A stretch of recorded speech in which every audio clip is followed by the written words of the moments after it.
All right. Well, good morning. Welcome, everybody, to the UCLA CART Distinguished Lecture Series. As you know, the Distinguished Lecture Series happens monthly from October to June. And this year, as usual, we have an excellent lineup of fantastic speakers telling us about the latest scientific updates in autism spectrum disorder.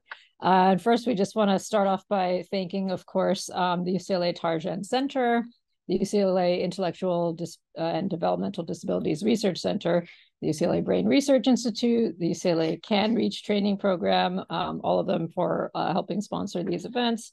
We'll be asking attendees on Zoom to go ahead and use the Q&A feature to ask questions that we'll take towards at the end of the talk. And of course, those in person can raise your hand the old-fashioned way. So we're going to be recording the talk and posting it to the CART website as well. So it's really just a great pleasure for me to be able to invite and introduce Dan Abrams, a great friend and colleague. He's visiting us here from Stanford University. It's just really, you're going to be blown away by this work. So I'm really excited about this. So Dan received his undergrad degree from University of Arizona. And he's just had a lifelong interest in acoustics, sound, music. It's his thing. He's a musician himself, has worked as an acoustical engineer. It just has like a personal interest in sound and how we process it, whether it's music, voice, or any other type of sound. And so that's kind of served him well as he got his graduate degree from Northwestern University in communication sciences, something like that. Yeah. Okay. And then we actually overlapped in 2014 at Stanford University, where he came to do a postdoctoral work with Vinod Menon, and we got a wonderful 5 years together where I got to ride the coattails of some of his fantastic publications in PNAS. It was really great times of learning and working together. And he continued on and stayed on, was promoted to a clinical assistant professor and is now a clinical associate professor at Stanford University. His research program has been supported by NIH, NARSAD, National Organization for Hearing Research Foundation. So what you'll hear today is about his research that combines psychophysiological, cognitive, and brain imaging techniques with the goal of identifying key neural features underlying social deficits in autism spectrum disorder. So really excited to hear what he has to say, so I won't take up any more time. Thanks so much, Dan, for joining us. Thanks, Stacey. Thank you. Okay, great. Okay, sorry about that. Yeah, so are we good here? Yep. Beautiful, great. Right, so thanks again for joining today. And yeah, so I'm going to tell you about the last approximately 10 years of research that we've conducted in our group. As Lucina mentioned, I have kind of this lifelong interest in sounds and about a little over 10 years ago, we started asking questions about sound processing in kids with autism. As you may know, lots of kids with autism struggle with tuning into the voice. And we think that this is kind of an understudied area of autism research, particularly as with regards to the brain. And so this is really kind of how things started. And with Lucina's help, we kind of began a really cool line of research that I'm really proud of and I'm really excited about. So let me jump right in. So I'll start the talk by asking you to humor me for a second and imagine for a moment that you are an alien from outer space and you're landing on planet Earth, and your job is to observe social behavior in kids for the first time. And you land on a playground of middle schoolers. And the question is, what do you see when you see a bunch of kids at an elementary school interacting? And so you'd see them looking in each other's faces and eyes. You'd see some physical contact, like fist bumping. You'd probably see some engaged in some shared activities, like tossing a ball or looking at a phone together. And of course, you'd see tons of vocal interactions, always talking. Such a key part of child socialization. And what you'd see is how tuned in kids are to the human voice. And the voice is this complex signal it provides lots of social information to a listener. You'd see how these kids are tuned into the specific vocal qualities of their friends that help them identify individual speakers, which is such a key social cue. You'd also see them tuning into the social emotional cues that are provided by the voice, the slight intonational differences that people provide in order to signal their thoughts, some of their feelings. And, there's this kind of age-old saying, it's not what you say, but how you say it. And so the way that we say things provides such important social information for meaningful communication. And finally, there's this, kids would gather all this information about the words and the message that their friends are providing to them. And a foundation for our work is that the ability for kids to tune into these key vocal elements in vocal interactions plays a central role in this much bigger picture of children's social function. And the ability for kids to understand, relate with, and ultimately build relationships with one another is contingent on, at least in part, in gathering these important vocal cues from one another. And so now let's imagine that you're seeing a group of kids with autism for the first time. And what do you see? Well, you see kids that often have a wide range of cognitive and behavioral abilities, but who struggle in particular with some of the details of social interactions. And maybe as a consequence of this struggle, these kids often prefer to be alone. And in particular, these are kids that have difficulty engaging and connecting through vocal interactions. They often tend to not respond or orient to parents and caregivers' voices. They often have difficulty identifying accurately the emotional intonations that the intonations we provide in our voice to signal emotional state of the speaker. And to some degree, they have trouble with comprehension of the words and the meaning of the utterances that people are providing them. And so consequently, these struggles with vocal communication are often a roadblock to building and strengthening interpersonal relationships. So a fundamental question that our group addresses is, what is the neural basis of voice perception and its relation to broader measures of social function in kids with autism? So, we kind of have a three-headed monster for the way we think about doing our work. There are three key elements. One is speech and voice perception. All of our work is grounded in key social elements of voice perception that kids with autism are known to have struggles with. The second is brain function. What are the functional brain circuits associated with these key social elements in the voice in kids with autism? And the third are these broader measures of social function.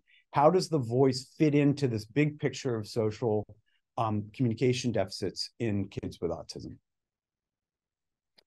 And so before I can really start talking to you about autism and voice processing in the brain, let me first kind of provide you with a model of voice processing in the neurotypical brain. So when someone produces speech, it produces these sound pressure waves in the air, and they reach your ear, and your ear does this magical thing of transforming these sound pressure waves into neural impulses, which are projected up to the auditory brainstem. It winds its way through this labyrinth of auditory nuclei in the brainstem and thalamus, and makes its way up to primary auditory cortex. And this is obviously not a very anatomically useful image, but you'll see why I had to do it this way. The idea is that, so primary auditory cortex is this structure in Heschel's gyrus, which is in the superior temporal plane, in superior temporal cortex. And the idea is that primary auditory cortex is the first station in the cortex, at the level of cortex, where in which sounds detected by the ear are projected to. And auditory cortex is thought to do what's called an acoustical analysis of all sounds. And it's largely indiscriminate to what sounds are being played. It could be environmental sounds, it could be music, or it could be the voice. Auditory cortex is thought to respond to all of these sounds. And then in the context of voice processing, a second key node of the voice processing network in the neurotypical brain is a structure called superior temporal sulcus. That's a synapse or two away from primary auditory cortex. It's buried in the sulcus here between superior and middle temporal gyri. And And superior temporal sulcus is important because it's a part of the brain that's considered voice selective or voice sensitive. This means this part of the brain is far more active for vocal sounds compared to all other sounds. And so if you play an environmental sound, or if you play a number of different, could be noise or whatever, this part of the brain is far less active than if you played a simple vocal signal. And so this part of the brain, so the superior temporal sulcus is a key part of the brain. It'll be important for this talk. It's thought to serve two key functions in the context of voice processing. The first is that it's thought to do an analysis of the form and structure of the human voice. So the way that you're able to tell my voice from Lucina's voice is that we have these complex frequencies associated with our specific voices. And one of the ways that you're able to distinguish my voice from Lucina's voice is that there's a frequency analysis of this complex form and structure of the voice.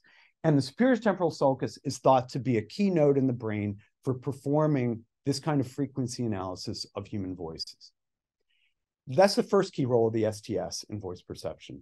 The second is the STS is thought to be a hub for distributing information to other brain systems with regards to speech. And so here's kind of a quick and dirty picture of how we kind of conceptualize the STS in its role as a hub. The idea is that there are all these other things that your brain needs to do in order to process a vocal signal. It has to extract meaning. It has to do kind of social cognitive analyses of a vocal signal. There are all these other things that your brain needs to do with vocal signals. And the idea is that the STS is this key leaping point, or this key hub for distributing this information to other brain systems to enable the brain to kind of make sense of the vocal signal. And making sense is just kind of a way of describing other levels of processing that are required for a range of vocal signals. And so recap here, we have the ideas that we have the auditory cortex doing an acoustical analysis of vocal signals. We have the STS, which does a few things. One is that it extracts vocal features and does analysis of those vocal features. And then it distributes this information throughout the brain to other brain systems to help process the signal in other ways. Okay, and so now I'll tell you a little about models of voice perception difficulties in children with autism. Why do kids with autism tune out from the voices around them? Well, we don't know. That's why I have a job at the moment. But there are models for thinking about this. And so what are those models? Well, one of the models is what we would call a sensory deficit model. The idea here is that vocal sounds in the minds of kids with autism are noisy and maybe indiscriminate. The way I conceptualize it is, imagine if you're hearing a voice and instead of hearing the clear kind of vocal features that I'm providing, that you're hearing, you would hear like a staticky AM radio, right? So you hear this kind of noisy signal, and that's entirely plausible, given some information we know about how the auditory system, differences in auditory function in kids with autism. We know that they have sensory hyposensitive and hypersensitivities for different sounds. And so that's the way we kind of conceptualize a sensory deficit model, is that the signal is noisy, and therefore kids kind of tune out from a noisy signal. It may be potentially even aversive. And the idea is that voices are not this kind of pleasant signal, and may be indiscriminate, and therefore they kind of tune out from the signal, and this kind of provides kind of a cascade of issues associated with social processing of the voice, et cetera.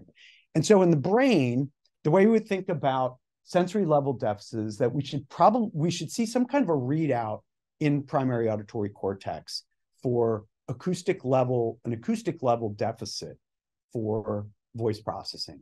The way I think about it, I think about subcortical structures, and I think about how auditory structures may not be sending proper tuning down to the ear or down to subcortical structures. All that stuff really isn't that important for this conversation. What's important is that I think we would see some kind of a readout in auditory cortex for sensory level deficits of related to the voice in kids with autism.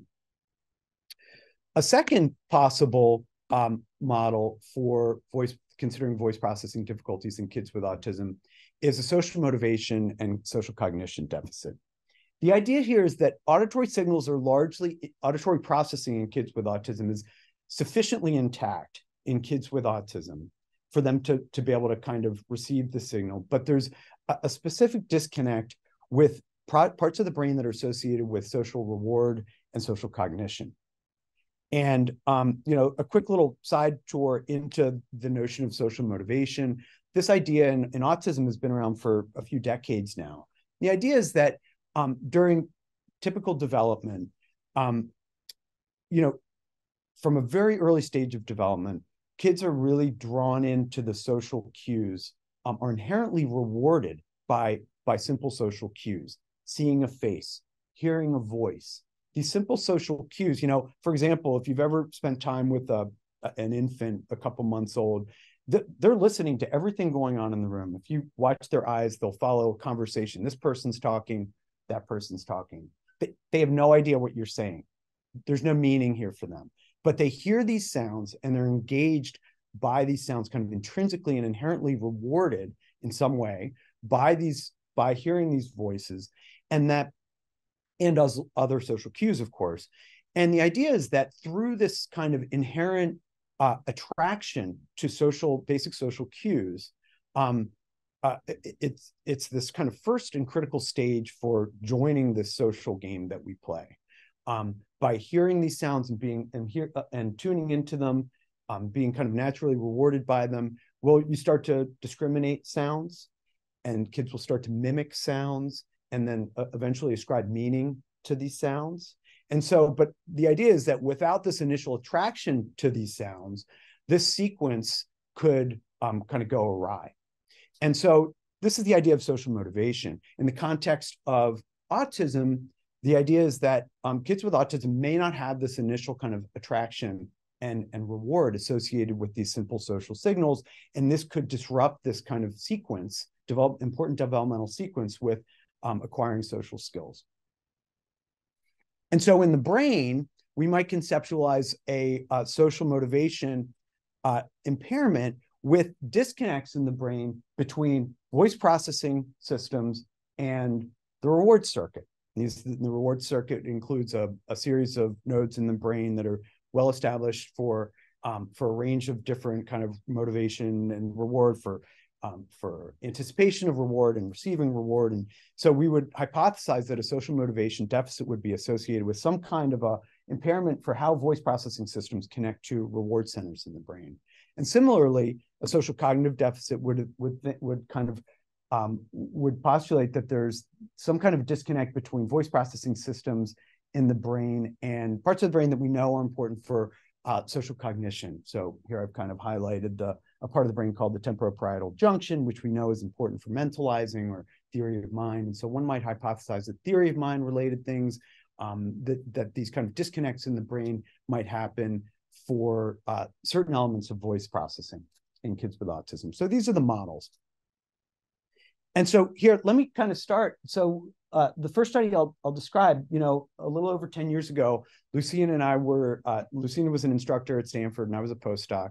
And we were kind of sitting around, and I think I knocked on her door and I said, I'm kind of curious about how the superior temporal sulcus is, this voice processing part of the brain we know is so important for identifying voices and processing them, how this part of the brain might be differentially connected to the rest of the brain in kids with autism. We know there are these voice processing difficulties in kids with autism. And so we asked a very simple question, which was, what are the differences between neurotypical kids and kids with autism with regards to the intrinsic functional connectivity of superior temporal sulcus, this voice processing center in the brain? And, the results that we identified, kind of set in motion a whole bunch of other studies and kind of a whole line of work. And what we found was that when you put a seed in superior temporal sulcus, in this kind of downtown voice processing part of the brain, and you look for differences between neurotypical kids and kids with autism, what you see is that there is a specific disconnect between superior temporal sulcus and the reward circuit. So this included ventral tegmental area, bilateral nucleus accumbens, ventromedial prefrontal cortex, or orbitofrontal cortex into the insula. And so the results kind of jumped off the page. This was a whole brain analysis. We didn't kind of, we weren't really sure what we were going to find, and the results just kind of jumped at us. And, of course, the implication of this, or what this result suggests, is that the reason that kids may tune out from the voice at some level is due to some kind of brain wiring and brain connectivity difference in which voice-related signals are unable to contact reward centers in the brain. And so when we did the same analysis in the right hemisphere STS, we saw orbitofrontal cortex again. We identified the amygdala and hippocampus and ventromedial prefrontal cortex again. It was pretty specific to these reward and affective processing parts of the brain. And again, this kind of set our work in motion.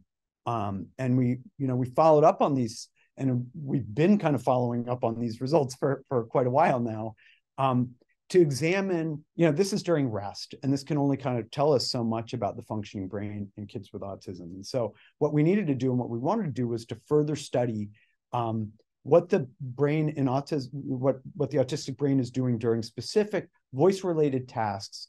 And so hopefully the target kind of key social elements of voice processing.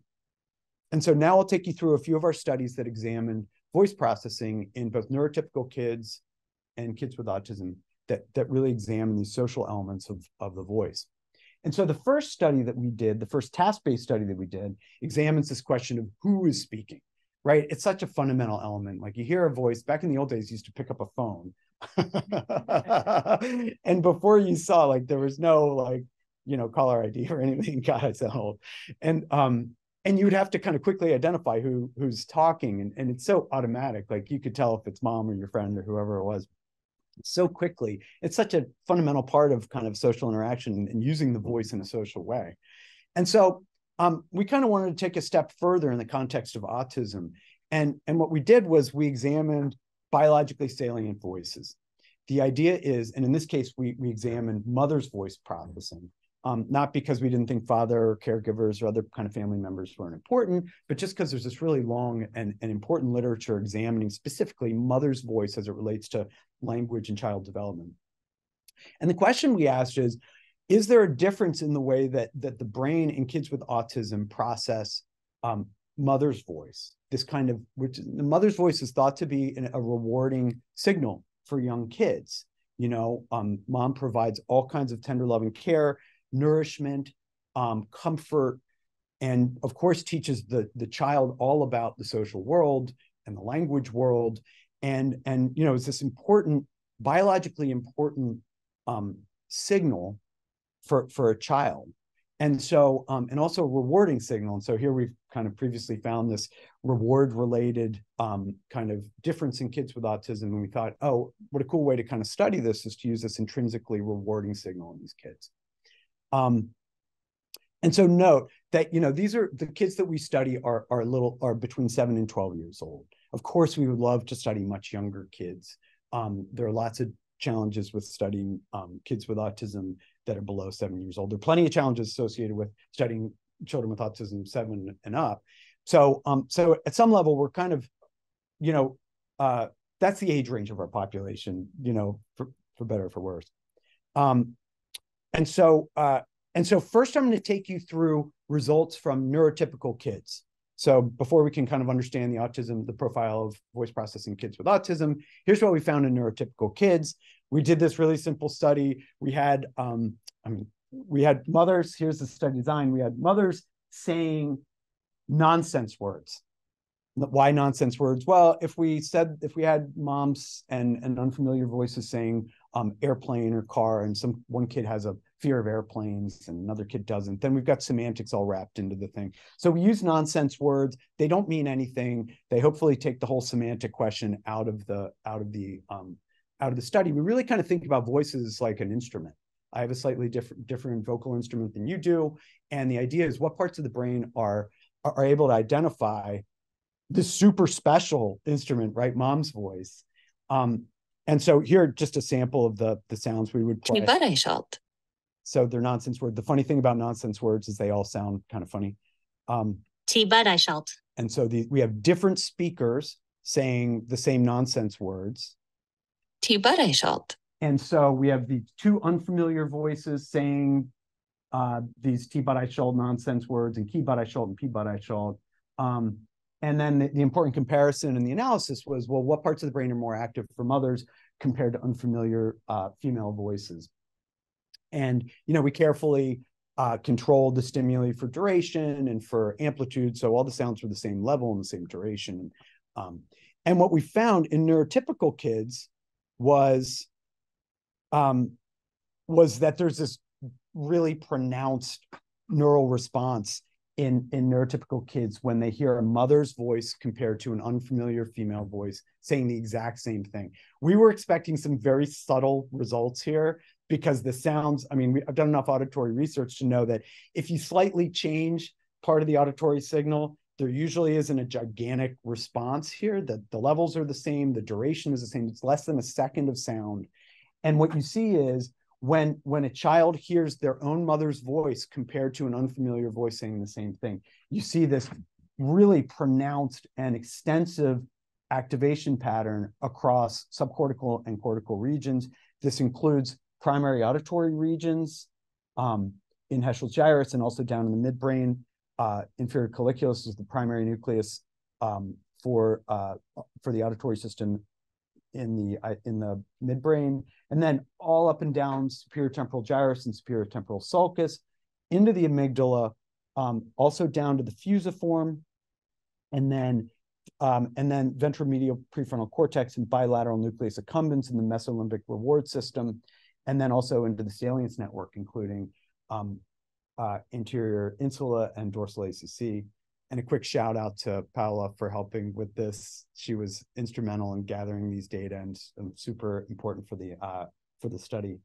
And so, and so this is what happens when a neurotypical child hears their mother's voice compared to an unfamiliar voice. And we wanted to dive in a little bit more to examine social function. Neurotypical kids have a wide range of social skills, just like language skills or any other skills. Some kids are naturally kind of very social, and the social thing is very easy for these kids. Other kids have a little more trouble with these things. They all fall under the banner of kind of neurotypical. And so we looked for signatures in the brain associated with social function as they relate to mother's voice processing. And what we found is that, I lost my cursor here. What we found is that there is a relationship between the strength of brain connectivity between voice processing regions and superior temporal sulcus and a range of other brain systems that are associated with both reward, affective processing, and hippocampus. The way this relationship works is the greater the neural connectivity between voice processing STS, voice selective STS, and these other brain systems, including the reward system, nucleus accumbens, the stronger this connectivity, the greater the social abilities in these kids during mother's voice processing. And the idea is that this is, the ability for kids to kind of tune in to a mother's voice is reflected in the strength of brain connectivity between these voice processing brain systems and this whole kind of social brain network. And so this is what we found in neurotypical kids. And the next question, right, sorry. And then we did something fun. I didn't know that it was going to be that fun. I didn't know where the study was going, but we asked the exact same question in adolescence. So you guys know what happens in adolescence, right? I don't know for those of you with adolescent kids, or that you may remember for yourself, everyone's laughing, they may know where these results go. Parents' voice, a mother's voice, and parents, kids start to tune these voices out in favor of more of other social targets, right? And adolescents are notoriously kind of tuned out from parents and tuned into their friends and new social partners and the like. And so we did the exact same study, but we brought in 13 to roughly 17-year-old kids. we did the exact same thing. We recorded each child's mother's voice saying these nonsense words. We ran them through the exact same experiment. And what we found was that there was this shift in reward centers in the brain in which in kids, mother's voice was showed this mother's voice caused reward centers of the brain to be more active relative to unfamiliar female voices. The opposite happened in these adolescents. And there's a relationship, an age-related relationship, and that was specific to nucleus accumbens and ventromedial prefrontal cortex. Why is this news? Everyone knows that teenagers tune out from their moms and they tune into their friends. The reason this is important is because it shows kind of a brain signature in the brain's reward system and social valuative systems that reflect this dynamic shift in our social targets, right? And there's a model out there that says, all of our lives are defined at some level by our social targets, right? As little kids, we're tuned into our parents. As adolescents, we're tuned into our friends and new social partners. As young adults, we tune into a mate, a partner. As later, you tune into your kids. And then when you get to my age, they haven't figured that, it's not exactly clear, but I guess we tune into everybody. Anyway, but the idea is that for social function, we have these different targets. And here in the study, we kind of show that as you move from one social target to another, it's reflected in the processes of in the reward system. So this is again, this is all in neurotypical kids and adolescents. Let's focus for a moment on kids with autism. So we did the exact same study looking at mother's voice processing in children 7 to 12 in kids with autism. And what we found was the kind of short story is that we found that the action was in brain connectivity in this voice reward network. What we found is that the strength of brain connectivity during mother's voice processing in this kind of voice network, it's the same network that we showed using intrinsic connectivity measures. If you look at this specific network, during the processing of mother's voice, it's able to distinguish kids with autism with 70% accuracy. Once again, it's kind of leading us back, we looked at lots of different measures, including activity in regional activity in brain regions and the like. This is where the action was. Again, kind of back to this connectivity story related to STS voice processing systems and the way that they connect to other social brain regions, particular social reward regions. That appears to be the kind of consistent signal that we're seeing in kids with autism as it relates to voice processing. I'd like to also mention that there were no group differences with regards to auditory cortical activity. So in response to mother's voice, and so that findings don't provide evidence for a sensory level deficit. Again, results kind of pointing back to the social motivation hypothesis. And so the last experiment that I'll take you through is with regards to what we call emotional prosody processing.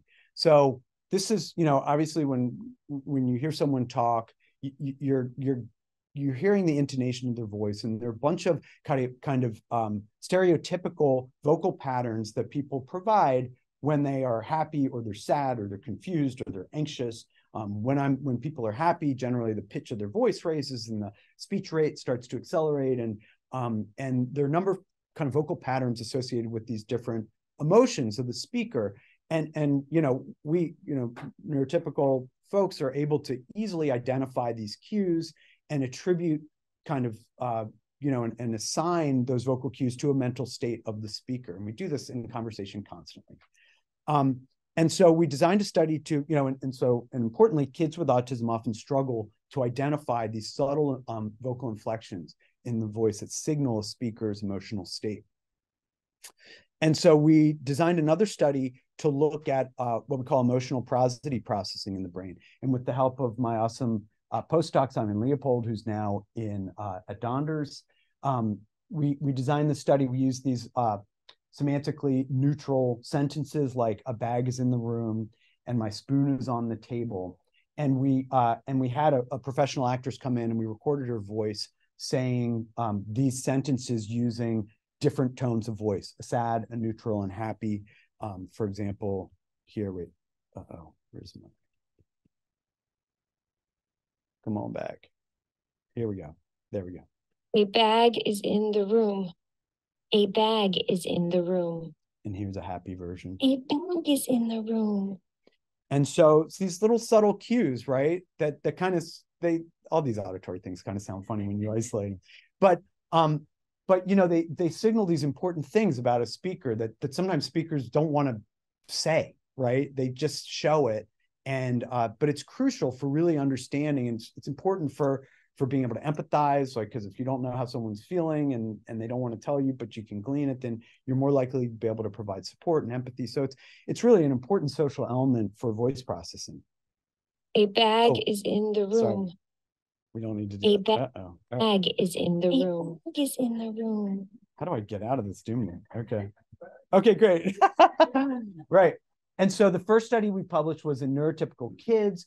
We did like this comprehensive analysis of where in the brain these kinds of prosodic cues are discriminated.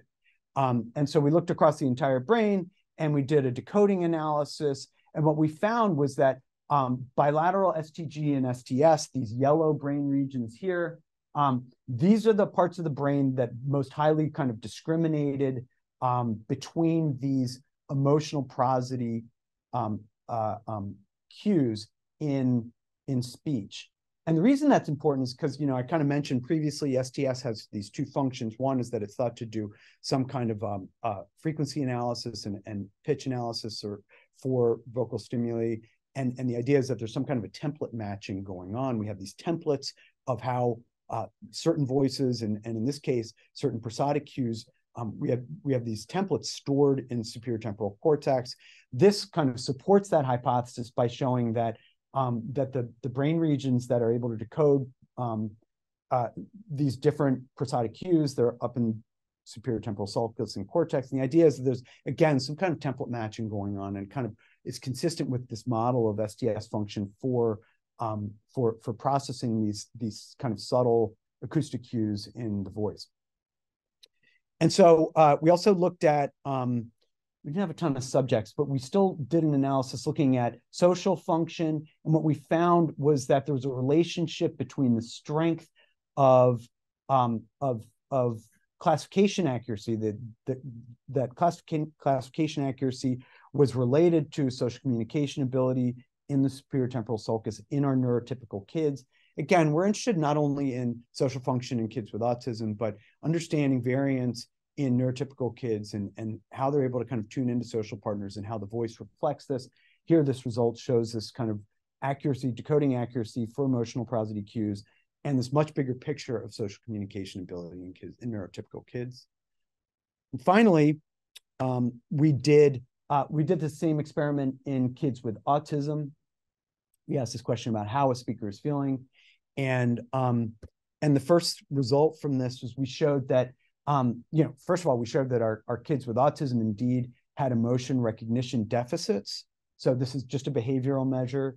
We use a standardized measure for emotion recognition in the voice. And we found that our kids had reduced accuracy compared to our neurotypical kids.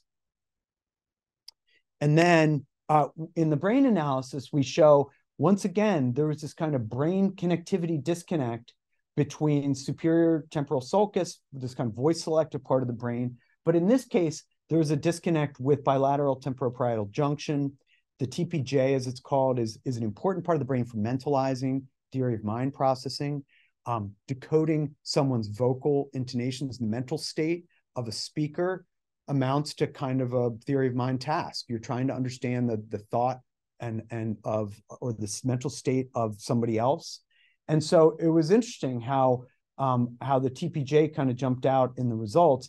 And again, it appears to be this brain connectivity. The results did not come out in regional activation levels. It was only when we put a seed in superior temporal sulcus, this voice selective part of the brain, and examined group differences that we saw this TPJ result with regards to emotional prosody processing. And again, we didn't see any auditory cortical differences. Actually, this was really surprising, but decoding of emotional prosody cues in, that's the wrong citation. The decoding of emotional prosody cues in superior cortex was comparable in kids with autism relative to neurotypical kids. So that was quite surprising. We thought we would have seen some kind of a difference in auditory cortical structures or STS processing. It was not there. And once again, findings do not provide evidence for a sensory deficit model. And so, what's the big picture here? The big picture is based on these studies and this population and the way that we study the brain, which is using fMRI, which is only obviously one way of studying the brain. Results using these different approaches, intrinsic connectivity, voice identity processing, emotional prosody processing, they all kind of circle back to this kind of social motivation and cognition deficit. And we're kind of, I'm currently kind of writing up a model for thinking about voice processing kids with autism. And I've kind of identified three kind of prominent features. The first is that we conceptualize STS as a dysfunctional hub in the voice processing network. There's something amiss with the way that STS passes signals around, or the way that we think STS passes signals around the brain as it relates to voice processing. And we've seen this with a few different brain systems, including a range of social brain kind of notorious, consistent social brain regions like social reward, prefrontal regions, medial prefrontal regions associated with social valuation, the TPJ associated with mentalizing. And so here's kind of the first principle or idea for the model, is this notion of the STS as kind of this dysfunctional hub in autism. The second is that we think that aberrant signaling from voice selective STS to reward and default mode networks is a contributing factor for atypical functional development of these systems in ASD. We know there are impressive literatures examining social, just kind of reward processing in general, both structure and function of the reward circuit, and also the default mode network. Some of the people in this room have made enormous contributions to these literatures. And the idea is if in neurotypical kids, if STS is providing signal to these brain systems on a consistent basis based on kind of voice processing, if there's a disconnect in kids with autism for providing these signals into reward and DMN regions, then we hypothesize that this contributes to atypical development of these systems. These systems are probably are in neurotypical kids are receiving lots of input from voice processing systems. In the absence of these signals, we hypothesize this may contribute to atypical functional development of these other downstream kind of brain systems in autism. And the third idea, and I guess for this brain model of voice processing in autism, is that auditory cortical function is largely intact. So that may be a somewhat controversial kind of statement. There are lots of sensory deficits in kids with autism. And so, and at different grains of analysis, if you use EEG and you look very carefully at there are plenty of EEG studies that have shown, and other studies that have shown auditory cortical dysfunction in kids with autism. Using these measures and in these kids, we're not seeing it, but we see plenty of other signal in other parts of the brain. And so I guess the way I think about it is auditory function in kids with autism is certainly not the same as neurotypical kids. They have a very different auditory channel compared to neurotypical kids, but we don't think this is the most kind of important kind of roadblock for voice processing in the brain in kids with autism. Otherwise, we would expect to see far more activity differences or connectivity differences in primary auditory cortical regions. And so now the question is, what do we do with this? Where is this research going? We have a couple of new studies that are in process. The first is to examine plasticity of speech reward brain circuitry following a natural developmental behavioral intervention in kids with autism. I'm working with Bob and Lynn Cagle, who designed and have implemented pivotal response treatment. The idea is that it's a clinical effort that in which we kind of hopefully encourage kids to find reward and motivation in social signals and social interactions. And it's an 8-week intervention. And the question is, through a behavioral intervention that's really focused on motivating and rewarding kids with autism to tune into the voice, can we strengthen this voice reward brain circuitry, as it may be a biomarker for response to treatment? And the second study is this I'm super excited about both of these studies. This one is really fun. It's here I've talked about who is speaking and how that speaker is feeling with the voice identification and emotional prosody studies. Now there's this question of what is the speaker saying? And so we've started a narrative processing study in kids with autism, and we're more or less stealing Hassan's speaker-listener brain coupling approach for studying this. For those of you who aren't familiar with this paradigm, you bring one child in to be your speaker, and you measure their bold activity using fMRI while they tell a narrative, a story about themselves. And so it's a personal narrative. And you measure two things during the speaker session. You measure the brain function while they're telling the story, and you also record their voice, the vocal signal, as they're telling the story. And then after a lot of signal processing to remove all the scanner noise, which takes a little while, we bring in listeners. And these are both neurotypical kids and kids with autism. And we measured their brain activity using fMRI while they hear the speaker's story. And then in the analysis, you look for relationships in brain activity between the speaker and the listener. And the idea is that, and so what Hassan's study showed is that when the listener hears a story, there are different parts of the brain, in particular the DMN, are doing different things. Posterior regions of the DMN are reacting to the speaker's brain. And medial prefrontal regions are anticipating part of the speaker's brain. And the idea is that when this is thought to kind of reflect an anticipatory kind of signal, as you're listening to me speak, speech perception is not just kind of hearing a string of words. When you're hearing me speak, you're constantly predicting the next word, right? And so prediction and anticipation is a crucial part of speech comprehension. Actually, what they found was that what Hassan found in his initial study in neurotypical adults was that anticipatory brain signals in prefrontal cortex were related to comprehension. So the more someone is able to kind of anticipate what's happening next, in this case in the brain, the better the comprehension. And it kind of makes sense. If you're able to understand things, it means you're going to be able to kind of predict the next thing. That's the idea. And so we're going to study this in kids with autism. Here's a shameless recruitment effort. I'm looking for a postdoc who might be interested in joining the study. We're already collecting data, and should be a really cool opportunity. If anyone's interested or knows someone that's interested, please kind of reach out to me.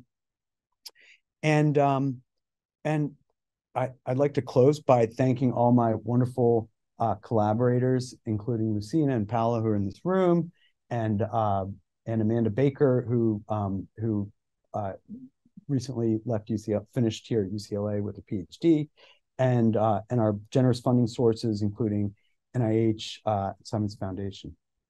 So, thank you very much.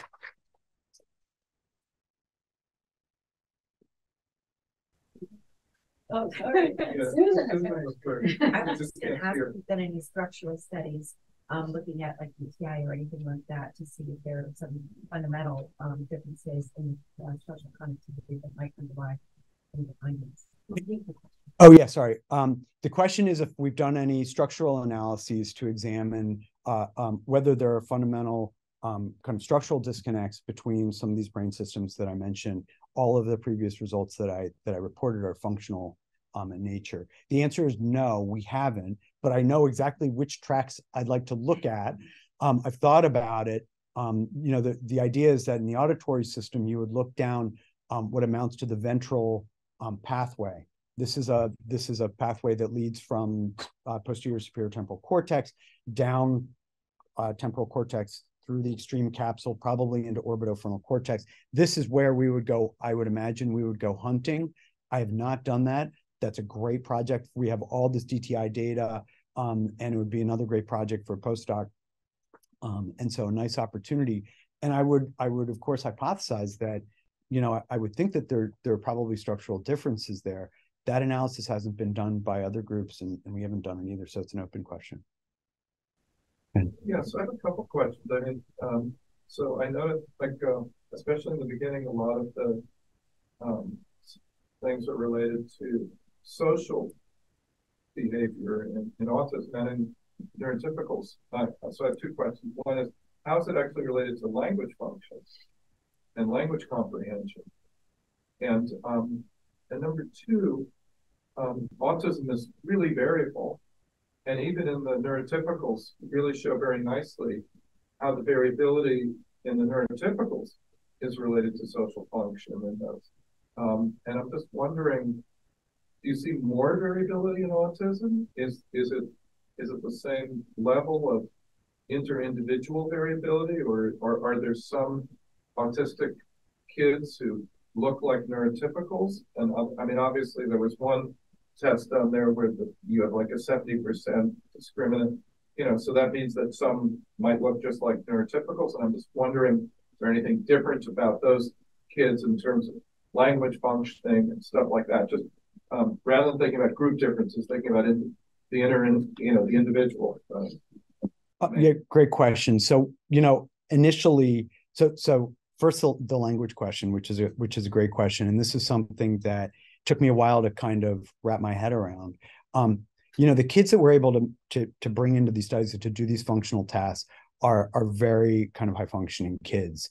They have good language function. In our intrinsic study, they actually had slightly higher, wasn't statistically significant, but the mean kind of language scores and comprehension scores, word reading scores, were actually slightly greater than our neurotypical kids. So these are kids that typically don't have significant language impairments. These are kids that have very kind of isolated social difficulties. And it's taken me a long time. I kind of came from an auditory and kind of language background. And when I first started thinking about autism, it just didn't make sense to me how kids could have such good word reading and comprehension skills, but struggle so much in the social domain. And what I've learned is that they're somewhat kind of different phenomenon. And, and in some of our initial studies, we looked at language measures to see if there was kind of important variance that we were seeing in language kind of separate from social, and the signal is all in the social domain. Do you think it's because the kids are using an alternative strategy to process language? It's a little bit, that it's different. And possibly, but these are kids that really are, I guess would probably previously be described as Asperger's kids.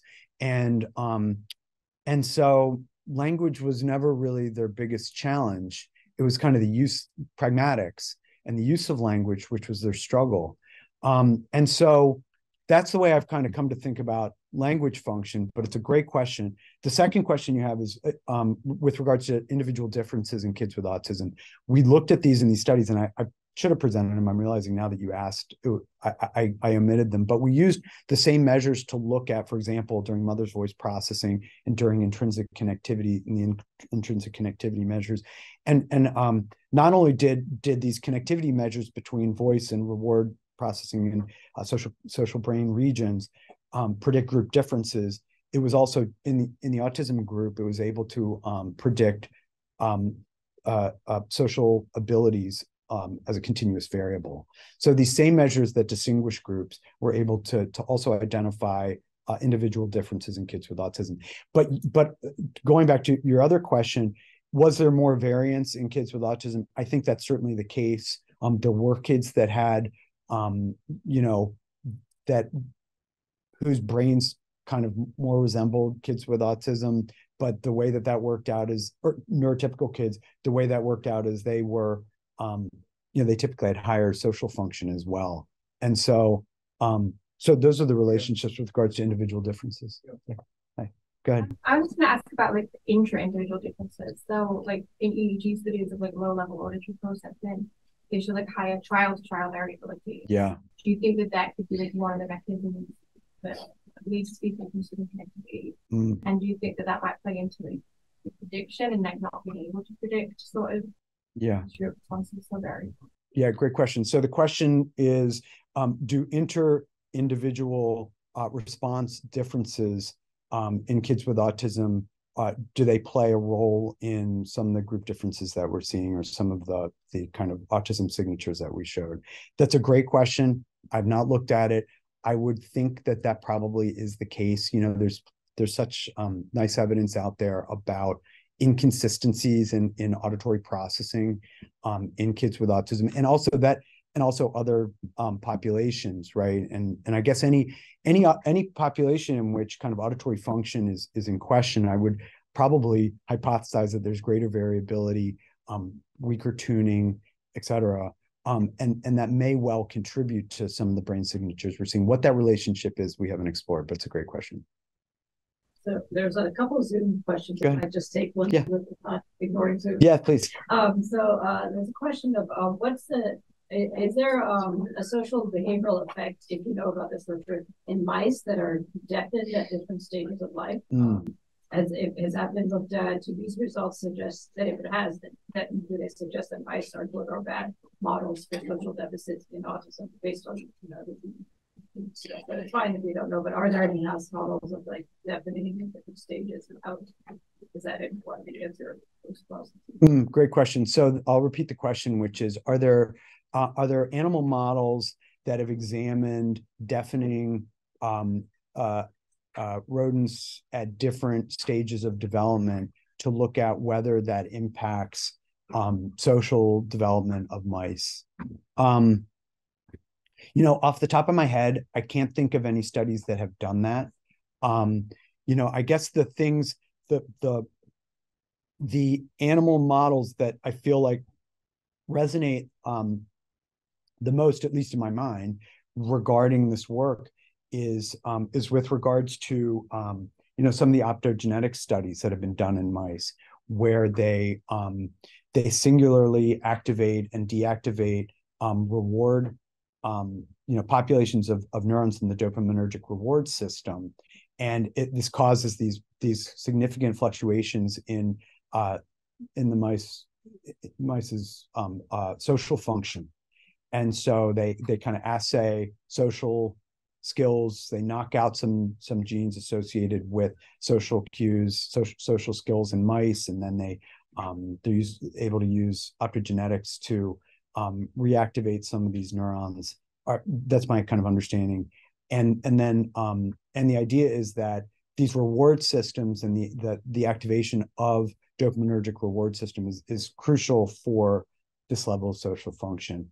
The way that I draw that back to this work is that the voice, or I guess whatever mice calls happen, I'm not sure how much this really applies to mice, but the idea is that the voice provides this key input to these reward systems, and that if you were to kind of knock out reward systems in or some of these connections between voice processing and reward systems in humans and mice, whatever, that it would show kind of equal kind of social impairments.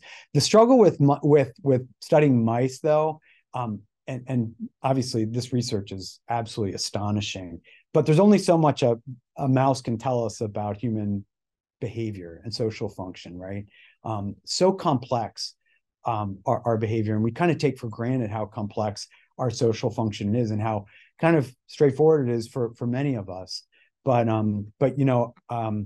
just a thought with regards to animal models with these nuanced and subtle and complex elements of social function in humans.